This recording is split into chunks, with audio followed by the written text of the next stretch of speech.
I want to first of all thank all of you for coming out this evening, and we're getting closer and closer to this election period, so these are important times for all of us, I'm sure. So I always start my speech in this way, and I ask, why Carnan? Well, apparently my mother and father wanted to be creative. So when they were born, Carl and Nancy took the first three letters of each of their name. I'm Carnan, and I'm running for Chelan PUD.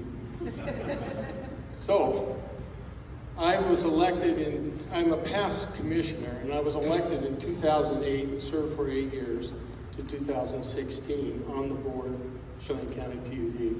I served with the commissioners that are there presently right now. And Carnan, of course, is retiring, and so is Bolts is retiring as well. And so Commissioner Bolts, Commissioner and Carnan have a legacy of knowledge in the PUD, and it's going to be truly missed when they go, because they're very knowledgeable and experienced. Which takes me back to when I was first elected in 2008. Nobody really knew who I was. I was this candidate that just showed up one day and said, I'm going to run for PUD. I never thought I was going to win, and I did. And so you can imagine that night, okay, now what have I done? And so I went about the business of orientating myself in the PUD, and one day I got a call from Clyde Ballard, and I think he was just stepping down for Speaker of the House, the legislature at that time, and he wanted to get to know me. And so we had a nice conversation. He didn't know me from Jack, anybody. And he left me with 2 words of advice in that conversation. And the first word of advice was, get in the weeds. Get in the weeds, learn the business, stay in the weeds. Because at that time, and it still is, the Chelan PUD is kind of the jewel of Chelan County. It provides a lot of value for all of us. And the second word of advice was, don't screw it up. And you can imagine how I felt, not knowing a whole lot of what's going on, and then having this guy tell me, don't screw it up. And it's put in me the sense of importance of that position. And so that's what I did. I didn't get into the politics over the 8 years. I stayed in the weeds, just like he recommended. And I learned the business, and I learned it well. And when I first went into the PUD, we had a fund that was just a reserve fund of $130 million. What was it for? I don't know. Nobody could tell us, maybe just in case we needed some money. All right, and we were running on a guiding principles at that time.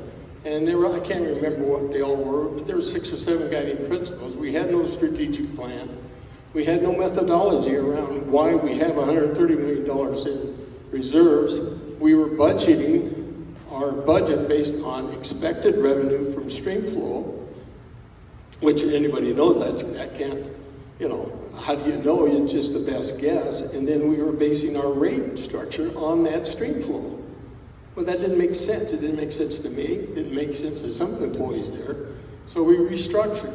We restructured the entire management team. We developed a methodology around our reserve funds. And then we said, well, how are we going to get a hold of our revenue stream? So it's a steady revenue stream. So we developed a slice program, which is, it reaches out 5 years, and it's much like a money market account where you buy 5 years in advance. Every year one matures and you roll it forward. Well, that's kind of what our slice program is in Chelan PUD. So we developed that, and now we realized that we had money left over after we paid everything. We were selling power in the future, and that's where the money came to reduce the debt. It's from those policies. We had $1 billion of debt when I took office. It's down to around 300 million, something like that. I'm not sure what it is exactly, but we reduced a ton of debt, and that really positioned the PUD well. And these are all things that we came up with a strategic plan, how we're going to move forward 5 years in advance. We made a lot of important decisions during that time. And I think they serve the PUD well today. So, why am I running? Well, I'm a real believer in public control and the public power benefit. Those are our dams. We built them, we managed it, and we created this value. And I think we should maintain it, and we should get that value back to the customer owners in a prudent fashion. And I think we're doing that right now. The risk moving forward right now is the Green New Deal. And you think about that, so well, it all sounds good, clean, green, power, but the way they're going about it is very reckless. And in the next 8 years, we're going to see some real changes in this county. What's in jeopardy is our public power benefit and our local control. And you say, why is that, Carnan? Well, it's a thing called resource adequacy, and it's a summary that's put out about it quarterly, and it talks about where our power is going to come from in the next 6 to 8 years, and what's happening. Are we losing power? Do we need to build dams? What do we need to do to maintain a reliable grid? And this is, okay, 2 minutes. Well, cut it short, we're losing 4,800 megawatts of power, and that's coming from coal, retiring coal plants. That's the equivalent of having powering 5 cities the size of Seattle with no base load. It's all supposed to be supported by wind and solar. And they really don't have a solid program going forward and how we're going to replace that power.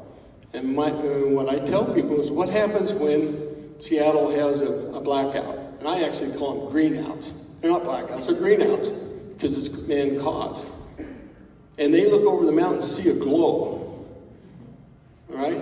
And I ask people, and everybody says, well, why do they have power and we don't? Our dams, we own the dams. We do not own the water or the river that flows through them. That is granted to us by the legislature. The legislature give, the legislature can take it away. We are in jeopardy, my friends, moving forward into the Green Deal. And I haven't even talked about growth, okay? And so where is that 5,000 megawatts coming from? Now, California already experiencing blackouts or greenouts, and their citizens are being told not to charge their cars at night. They're regulating this stuff. And right now, that's local control, right? That's control. Are we gonna lose that? So this is the issue I want to bring up. This is what I'm talking about. Thank you very much for showing up and listening to all of us. Thank you.